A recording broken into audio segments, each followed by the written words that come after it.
Homesteading, and today we're going to be fixing my Bosch dishwasher. It started to give me some problems a little while back. The odd time it would throw a code E-24, which is a drain code problem.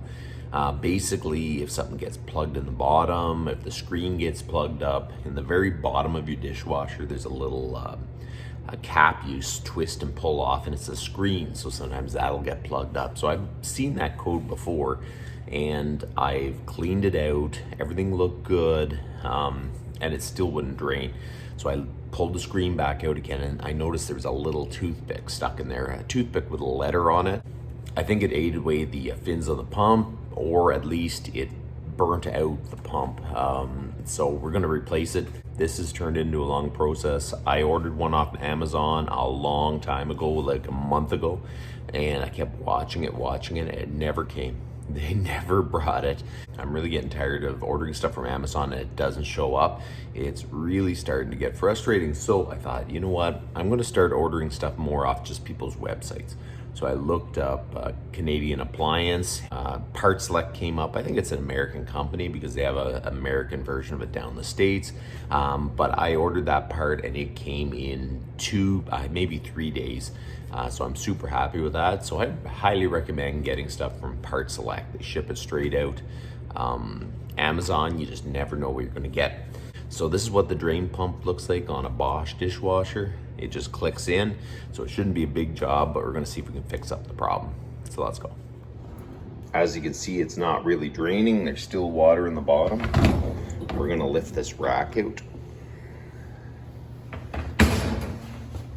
I'm gonna open this. This is your screen. This is what you wanna make sure is not plugged. And be wary of sticking your hand down in here, that there could be a chunk of glass.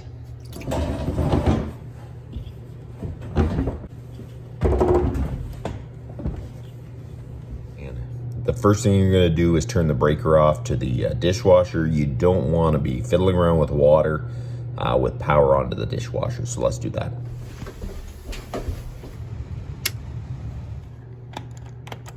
Okay, the power's off. Okay, so down here is your pump, and you gotta remember, you can't just switch out the pump. You have to drain the water out of it because there's quite a bit of water in the bottom of the dishwasher, and when you take that pump off, it's all gonna drain out and pretty quick. So what I'm gonna do is remove this line. I find a cookie sheet goes under there pretty good. So this is your drain line here. To drain it, I'm just gonna pop the plastic piece off. Slowly pull the line out and water's gonna come out. More water might come out than it can actually fill this tray, so make sure you're ready to stick it back in if it gets too high.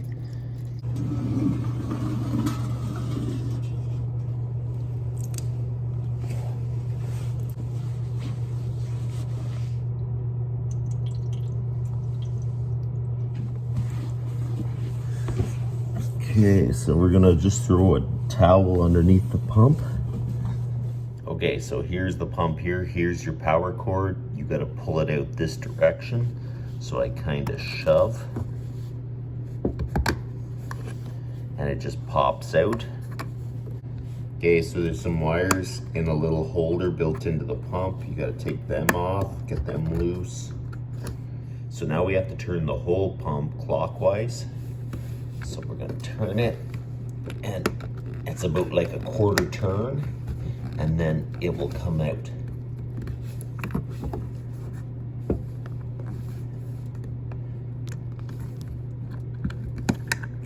There.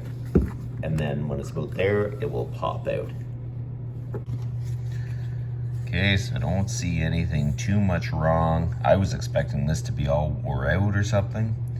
But I mean, my guess is that it somehow burnt out the pump or something happened to it. We're gonna make sure nothing's in there. Everything seems clear. Okay, so you get your pump and it goes in about this angle. You have to push relatively hard to get it into the place, and then you have to turn it till it locks in, and then pull on it and make sure that it can't come off. Because sometimes when you go to clip it on, if you don't have it in far enough, it doesn't catch one of the sides and it'll pull out. So just do that to make sure that it can't pop out. You don't want to have it in action and then next thing you know, it pops off. Okay, so now we're gonna plug in the wire for the pump and shove it into place. That's there. We're gonna shove your drain line back into place. And make sure your clip goes back on.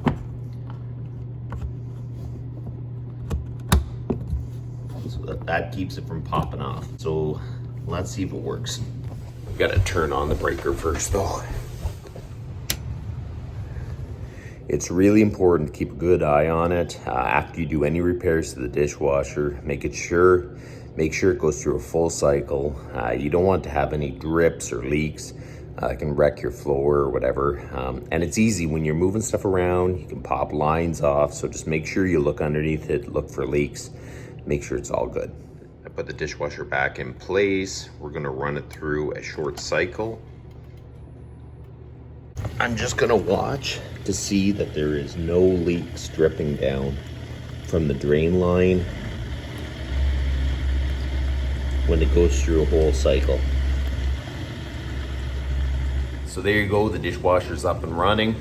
Before you change the pump, make sure you check to see that the whole drain all the way to the sink is clear. Make sure that going in to the pump from inside, like your screen's clear, there's nothing jammed in it like mine had a toothpick. When you pull the line off coming out, make sure there's nothing jammed in there. Make sure that's all clear. If that is all clear and you're still getting that code, you probably need a pump. So at that point, you can change out the pump, and it worked for me, so that's about enough for today. You guys have a good one.